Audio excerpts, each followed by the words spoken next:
we are honored to welcome another of the essay winners, Mr. Mauriel Knight. First of all, Mauriel, welcome to Good Morning SKN. Thank you. Welcome. Thank you for having me. Of course, our pleasure. Second, congratulations. Thank you as well. And third, you see how we're doing. We're just rolling them off, right? Third, that trip to Dubai, a trip of a lifetime. Definitely. It was simply amazing. It was a trip that superseded all my expectations. Like every expectation I had was just smashed instantly. And it was definitely the trip of a lifetime. Well, we're going to hear about that in a little bit.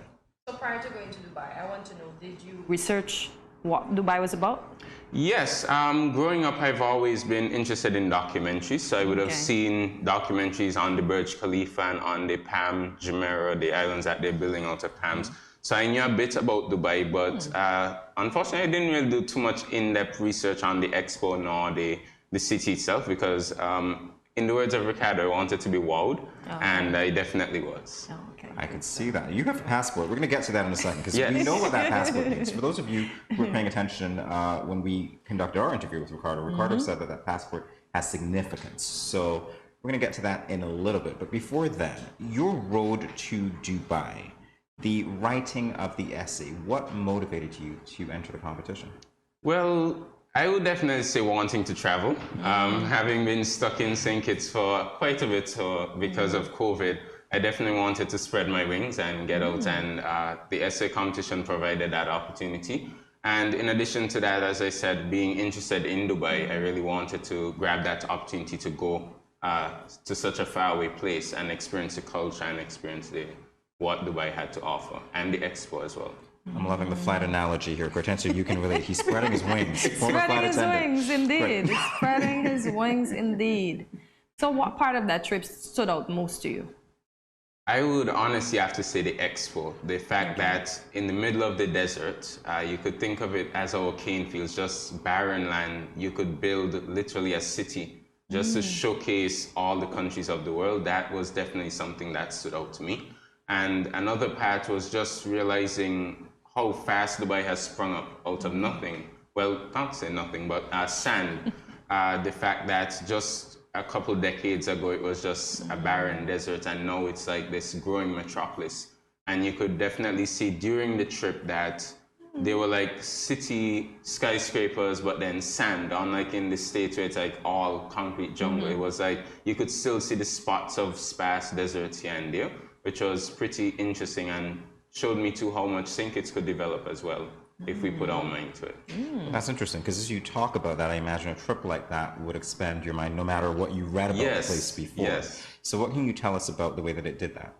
Well, in one aspect, it was the architecture, because the buildings over there are like, honestly, they're so innovative, so creative, things that shapes you wouldn't even imagine buildings. It's like they just have a thought and they're just like, let's make it happen, and it happens, and then they build another building to celebrate. It's like it's just the architecture, the drive. I noted as well that even though the United Arab Emirates is a traditional Islam country, so they're following those old-time traditions in a sense.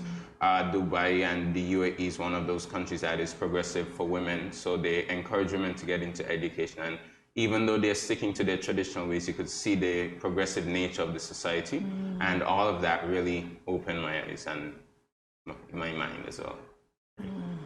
So tell us about this yellow book that we see in your hands. So in my hand, I have the passports that you were, the green screen. It's not yellow anymore. It's actually yellow, but this was the Expo 2020 passport, and for a small fee, you could get this once you entered the Expo. And what it allowed you to do at each booth, the Expo was basically a showcase exhibit of all the countries, well, 192 countries and different partner organizations. And as you visited each exhibit, there was a volunteer with a stamp, and each exhibit had their own unique stamp. And some of them showcase landmarks from the country, some of them brought out a specific theme or something the country is known for, even a specific quote. And you would go up to the volunteer, and either when you're entering or leaving the pavilion, they would give you a stamp. And so it was quite literally traveling around the world and collecting stamps. As Ricardo, I think, would have mentioned last week, once you would have gotten 100 stamps, you could switch over to a white passport. But due to time constraints, I was only able to gather 27. But still a feat nonetheless. So can we have a look at one of the stamps? Yes. So I'll take you to, I think, one of my favorites, which is well, my Caribbean page, in a sense. The Jamaica stamp really stood out to me. Then there's the St. Lucia stamp as well, and the Trinidad stamp, I think, was really good to capturing the culture with the steel pan. And then also here you see the Saudi Arabia stamp. And fun fact, this is actually the pavilion for Saudi Arabia, which really stood out because whereas a couple countries had, you know, like a building, a small building, Saudi Arabia and a few of the other bigger countries had massive structures, probably as big as this building or bigger, that really they went all out to showcase their country. So what did you see in Jamaica, first of all? Yes. Jamaica, I must say, was one of my favorite exhibits. One, because each exhibit or each pavilion was located in a district. So it was either sustainability, mobility, or opportunity. And Jamaica was located in mobility. And one of the things that they were promoting was they were promoting Jamaica as a transportation hub. And I'm into logistics and transportation management. So that was something that really jumped out at me. And they captured that by showcasing different aspects of the Jamaican culture. So they talked about the sports, the history of Jamaica, the food, but creatively they did it inside containers, shipping containers, similar to the food court containers. So it's like you're walking into the shipping container with like words or boards on the side showcasing, and that's something that really stood out to me. Because it captured my transportation mind and my learning mind. And then to the St. Kitts exhibit, which, you know, you felt like home. Like it was all this way traveling and then you could see familiar things. And I think that was probably the theme across the Caribbean exhibits, the fact that you could relate to what you're seeing. I think that definitely was really great. I noticed there's some more stamps in your passport that I'd like to find out about. Yes. One, the Kenyan stamp, and secondly, you have to tell me about the Women's Pavilion stamp. So on page 8 was a stamp from the Kenyan Pavilion, and this too was another highlight. In addition to the Caribbean countries, the African countries really did come and show out at the Expo. What I particularly like is that they captured their athletic culture. That was something that was on display. And in the back of their pavilion, they also had a mini cafe. So we were able to try Kenyan coffee, which was that I'm a coffee lover, and that was one of the best cups of coffee I had in my life. Oh, lovely. So what about the Women's Pavilion stamp? And the Women's Pavilion, that was a pavilion dedicated, as I mentioned at the start, there were countries as well as partner organizations. And so the Women's Pavilion was dedicated to highlighting women through history and accomplishments of women and women empowerment. And that was really another expo, pavilion also that stood out. There were many quotes, and there was one that really stuck out to me. It said, "When women thrive, humanity thrives." And that's definitely something that is true, that we definitely have to empower women so that humanity can continue. They are definitely the backbone of our society. We are. Well, with those words, you've gotten a supporter for life, Mauriel. Definitely gotten. Got more than one, by the way. All right, so let's talk about the St. Kitts Pavilion in greater detail. I'm wondering if my memory is escaping me right now. Mention of beanbags. Does that ring a bell? Yes. After long walks, it was just nice to crash. I'm sure the visitors are probably wondering why 20-something people just crashed on the floor, but we were walking around for a bit, and there were beanbags in the third room of the pavilion, and so we took a short crash there on those beanbags. I don't think I included that picture, but okay. All right. So about the St. Kitts Pavilion, exactly what was on display, what people said as they came up, were they marveled by anything at all? Well, they definitely captured different aspects of our culture. There was highlights on the food, there was on our music, and as you walk through the music section, there was actually calypsos playing. So calypsos by Elimat and King Miko. Those are the two I remember distinctly. And so you're walking through the site and you're hearing like St. Kitts music blasting in the background. That was, as I said, a taste of home. And then they captured our marine life, the sea turtles and other animals out in our oceans. And there was also tribute to Alexander Hamilton, who we know was born in Nevis. And those are definitely things that stand out. There's also the beach projection. That was pretty interesting as well. So you're standing on a floor like this, and they painted the floor golden color. So it almost reflected like sand. And then through a projector, there was waves going on the floor. So like you're standing on the floor and feeling, you know, and someone even made them remark, you may have been the minister, don't get your feet wet. And that's when we looked down and realized that there's water coming. Yeah. So that was definitely a taste of home, as I said, and I really think they captured and portrayed our culture and our country very beautifully. That's great. Glad you got to Jamie, we needed to be there. Next time you can take the host so we can do Good Morning SKN from Dubai. So the topic of the essay was how do we sustainably grow food to meet our future demands? How did you write about that? Okay.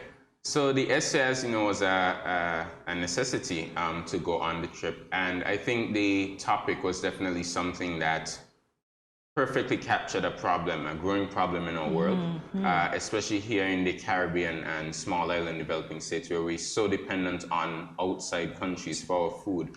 And so I think the essay definitely highlighted something that we need to look at. And I would have spoken on aquaponics, which is growing plants in water while also using fish to fertilize those plants. And so a farmer is able to capture revenue not only from selling his crops or her crops, but also from the fish that they can capture. And I would have specifically mentioned tilapia, which is in growing demand and has been shown to be a sustainable fish for that practice. I'd have also spoken to the need for community gardens, which could also ease the burden of having to depend on outside sources, and also permaculture, which is doing agriculture in a way that allows us to almost be one with nature. So we're doing agriculture not destroying the environment that's already there, because I think it is the FAO attributes 80% of deforestation worldwide to agriculture. And so we don't want to destroy the environments that are already there trying to solve a problem. We're just creating another problem. And so by doing permaculture, we're, in a way, doing agriculture in that environment that already exists. So those are the 3 points that I spoke on. Everything that you said is important. I want to talk about the community garden a little more. So what exactly did you write on it? Because in my mind, I'm thinking, having that idea presented is a good one, but who's going to sustain it?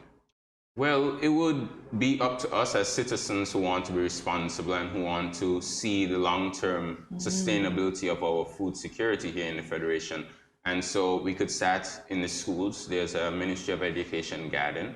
A lot of schools are now starting their own gardens, and that's definitely a start. If you start that with primary school students, with high school students, it becomes ingrained in their minds that I can grow food, I can be sustainable on my own. I don't have to depend on these ships to bring vegetables, to bring food. And that could definitely be the start of something greater.